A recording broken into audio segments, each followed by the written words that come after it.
Okay, so this morning I am speaking to Sam Linter. She is a pioneering female English winemaker.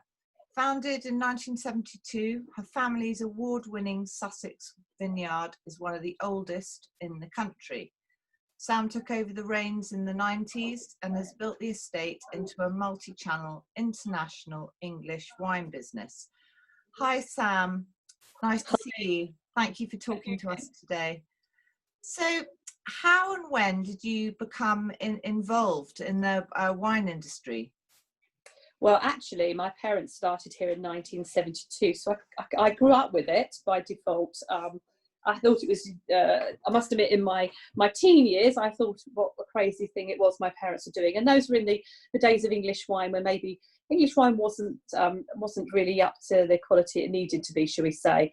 So I went off and I did something else for 10 years. And then I just had my children, and I didn't want to carry on doing the job I was still doing. I was teaching hairdressing, actually, at the time. That's what I was doing. And I came back and I said, do you want some help at the vineyard? I've got 2 little ones now, so it's hard to do a full-time job. And my mother was incredibly grateful because she wanted some help, and she also wanted to do a grandma bits and have fun with the children as well. So it was great. So I got back involved then, and that was around 95. Perfect. Brilliant. Gosh, we could all do some hairdressing now after the last few weeks. Oh, I'm mine. Oh dear. Okay, fantastic. And so family is one of the core principles of the Bolney Estate in Sussex. Tell me more about this. But that was really what my parents set up. They set up when they set the vineyard up, they really wanted both I have a brother as well, my brother and myself, to be really involved in the business going forward. And the thought was they'd hand it down to us and we'd hand it down through the generations. And that was their ideal. That was what they wanted to do. I think it's also been really important to us that actually family involved in the business. So certainly growing up, we helped out in the vineyard at weekends and school holidays all the time. So we learned quite a lot about vineyards from an early age. And that was very important to them. When we both went off and got our own careers, we completely went away from that. And I think that they were a little bit sad, but understood that.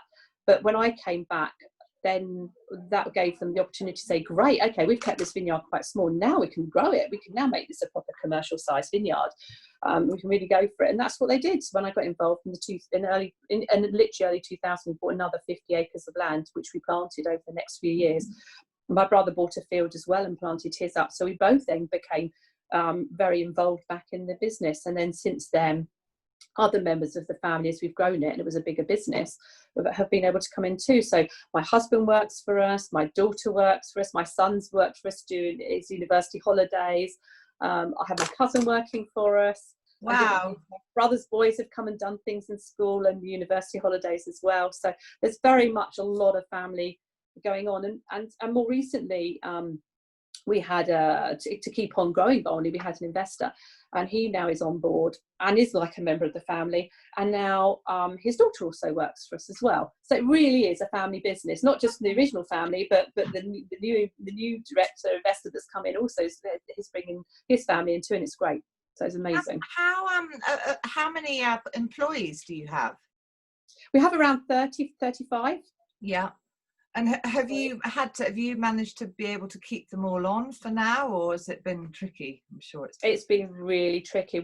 Unfortunately, we haven't. No, we do a lot of hospitality here. One of the things Bolney is actually a tourism destination as well. We like people to come in, learn about viticulture, winemaking, and just learn about English wine, as well as obviously Bolney. And we've done a lot of that for the last 15, 20 years. And there's nothing we can do. So it's been very hard to think about not just how do we keep people on during this period, and the government put the furlough scheme in place, which was amazing, but now it's beginning to not work in the same way and end, and we're not earning any money to contribute towards that on that side of the business, and we can't see how that business is going to grow back again in the future either. But it's very hard to imagine how we'll be back to where we were in March before we closed down. So it's very difficult. Yeah, so very tough decisions to make on that side of the business. It's very difficult, isn't it, for so many? I think almost every business. I've not heard from anybody who's not been affected. And the English wine industry, it's not just what we do here on our vineyards. It's also the trade we sell to, the on sellers we sell to. A large percentage of that is the on trade. It's the hospitality trade. So that's also affected. So we've kind of taken a hit in both, but we keep going. So yeah, we found a new model, a new way to go forward, which is great. Yes. Oh, that's great. So how many bottles do you produce now, would you say? So we produced, last year we actually made 180,000 bottles. Wow. And we'll do circa 200,000 this year, and our ideal is to get up to about 250,000 bottles. We still want to be boutique. It's very important to us as a family business. We're not huge, but what we want to do is we do what we do very, very well, and stick by our values. And our values are really working with the nature. To bring out a delicious product for people to drink, people to come here and experience a beautiful site we've got here as well, and be able to walk around. So that's where we sit. And where are you exactly? So you're quite near Gatwick, aren't you? We're very close to Gatwick, very close to Brighton. So we're literally just off the A23 where it crosses with the A272. So where that crossroads is, literally Bolney is just there. So we're literally 2 minutes from coming off the M23, A23 to actually get to us. It's really fast. Well, hopefully when restrictions allow, there might be members who would like to, I certainly would like to come and pay you a visit. Brilliant. Well, we have a most stunning balcony that opens up from outside from our cafe, that looks over the vineyard, and it's absolutely beautiful. So it is a stunning place to come. So if people want to come out and sit in the fresh air and enjoy a glass of wine or some food, then we'll be there doing it once lockdown's over. Yeah. Brilliant. Good. So what would you say was your proudest moment so far in the history of Bolney Wine Estate? Bolney wise, yes, I was going to say there's lots of other ones, isn't there? Personally, Bolney wise, do you know what? The proudest moment I think for us was in 2012, and we've had a lot since then. But it was the first gold medal we had won for our wines, and we also won the trophy for the best UK producer of the year. And that was amazing. It was in the International Wine and Spirits competition, so you're possibly aware it's one of the most prestigious competitions in the world. And to win that in that competition and scoring 94 out of 100 for the wine was just incredible. So for us, that was so exciting, and it was the first time we did it. Since then, we've done that quite a few times now. But that was that kind of defining moment where we broke through and said, actually, we've now achieved this that we've been working for. But yeah, we've done it. We worked for years to get there. We've now done it, which is great. Brilliant. Oh, very good. And how would you describe the wine you produce today? How would you best describe it, do you think? Gosh, it's evolved, as you can imagine, over the years quite a lot. But the wine today, I would say we always try to represent the grape characteristic and the climate that we're in as much as we can. So we try to let nature speak as much as we can.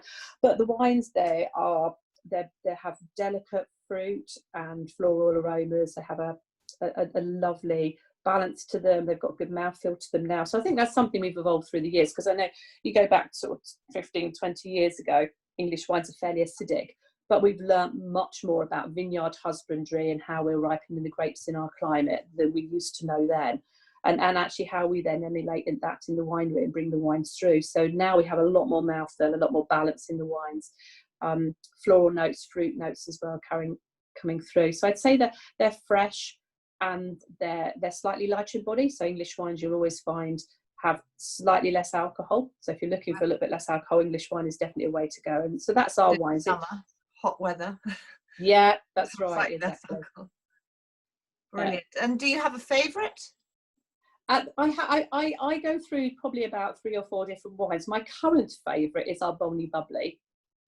It's a sparkling wine. It's got various different grape varieties in it. It's got some Chardonnay. It's got some what we call heritage varieties.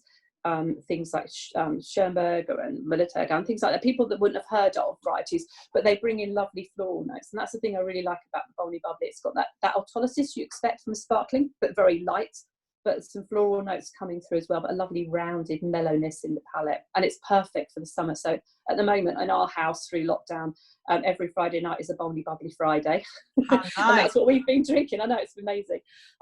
So that's my current favourite, but my other favourites would be our Cuvée Rosé, our Blanc de Blanc, and 110% our Pinot Noir, because I'm a real Pinot Noir fan and I love our Pinot Noir red wine.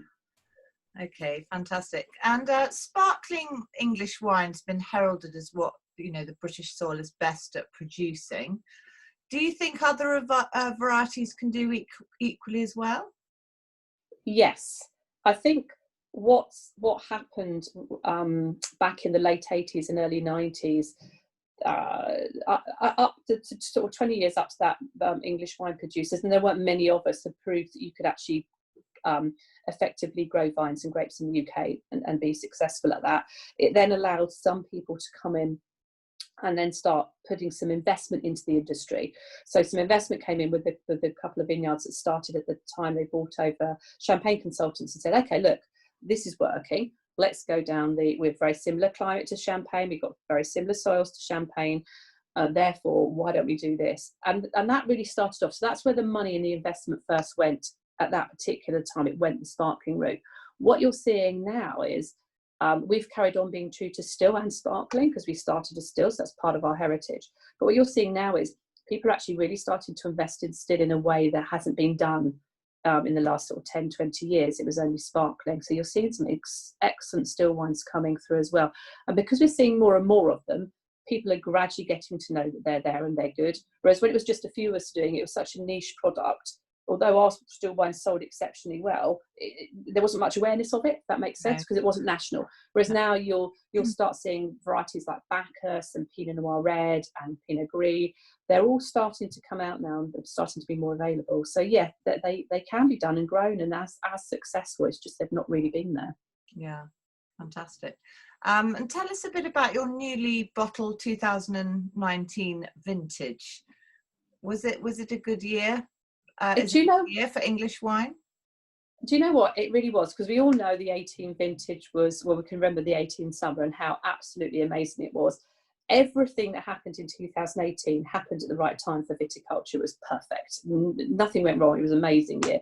So everybody thought 19 would be a disappointment after 18, but it wasn't. I mean, 18 was exceptional. And 19 probably doesn't hit quite up to that, but we've seen some really lovely wines coming through that we've just bottled. So obviously they've all been recently bottled, so you can't really taste them at the moment. They've got to lay down and get past bottle shop. But the ones we bottled in March, we do it in 3 tranches through the year. We've actually started to look at those now, and they're tasting amazing. So I'm really impressed. For a year after an exceptional year, you in viticulture, certainly in English viticulture, you wouldn't expect something to be really good, but it is. So yeah, we're very excited. We've seen lots of fruit coming through and a softness to the wines, which is really delicious. Yeah, they're great. And you recently invested in a new restaurant, shop and cafe at the estate, making it more of a destination. When this nightmare virus hit us all, did your business, in what way has your business model had to change? So we would have been launching the farm shop on the 31st of May, which is just gone, as you know. So I think when all of this happened, we actually pulled a lot of the investment into the vineyard farm shop and new cafes and things we were putting in, because we just thought we can't do it. We don't know what's going to happen. We don't know where we're going to be when we come out of this. So we pulled the investment. We carried on doing some. So what we did is we looked at it and said, let's do this on a smaller scale. Let's upgrade the cafe restaurant area. Let's put a small shop, because it's quite big. So we put a small shop in there as well, which has some of the products that we would have been selling in the new shop. And we expanded the kitchen. So we've done all of that. We're smartening up the site as well. So probably about 40% of the plans we have, we've actually doing. We've still got builders in. which is great because we don't really have any customers in at the moment. No, So it's a really good time to it. do it. I know, yeah. The cafe floor, we have an oak floor in our cafe, which we love. It's needed sanding now for 3 years. We haven't been able to do it because we're always busy. And so lockdown has the one silver lining in the cloud is that you can do those sort of jobs. So we've got all of those done, which has been great. So when people come back, they're going to see a very different Bolney and more offering, not to the extent that we had hoped to do. And I think we'll probably postpone that for a year or two now. I think we'll have to. Yeah, absolutely. And you make other drinks as well. We do. Tell us a bit about those. We were sitting down one day and we said to ourselves, we love innovating here. We're a creative team and we love innovating. And we were actually walking around the vineyard. We were looking at the hedgerows and we had a lot of sloes. And we have a lot of sloe and elderberry trees. And we were looking at all the fruit and it was a particularly bountiful year. And going, wow, look, it's really ridiculous. We leave it to the birds. The birds don't eat all of it. We don't pick them. This is such a waste. All of this fruit being produced naturally.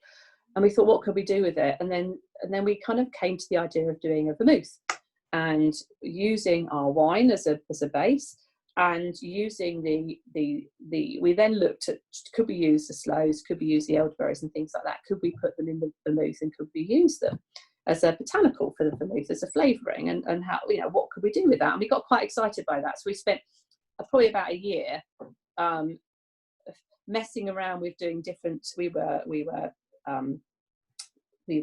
macerating them. We were doing different things and trying different things. And then we finally thought the sloes worked the best. So we were using the sloes as a predominant botanical in the red vermouth we make. So we make a Rosso vermouth. So that was the first thing we did. We were very excited about that. We thought, great. So actually we're now using something. And then we said, okay, so what if we then make a gin? We make a gin because we could do that. And we thought, and then we went round, so we thought we'd do the same as we did before. We went round the vineyard hedgerows and go, okay, so what have we got in the hedgerows we could use that could be a botanical for the gin? And we were looking at the hawthorn trees, and I didn't know this until we started researching it, but hawthorn berries and leaves actually are edible. I thought hawthorn berries were poisonous. No, I didn't know. That was quite surprised. So we use hawthorn leaves as botanical. For one of the many botanicals in our gin, but that was our inspiration for making the gin. Is like, oh look, we've got this. And so again, we spent ages doing lots of little trials and things to see what would work. Actually, both have come out really well, and I particularly love the gin. I think it's very special. It's really good. Well, I might order a gin. I love my. I know. I know. We'll do, gin. It's just, so good. So what do you see for the future of British farming? And in particular the wine industry? I think the wine industry has been growing exponentially now for quite a long time, and in the last 5 to 10 years, that's really gone quite fast.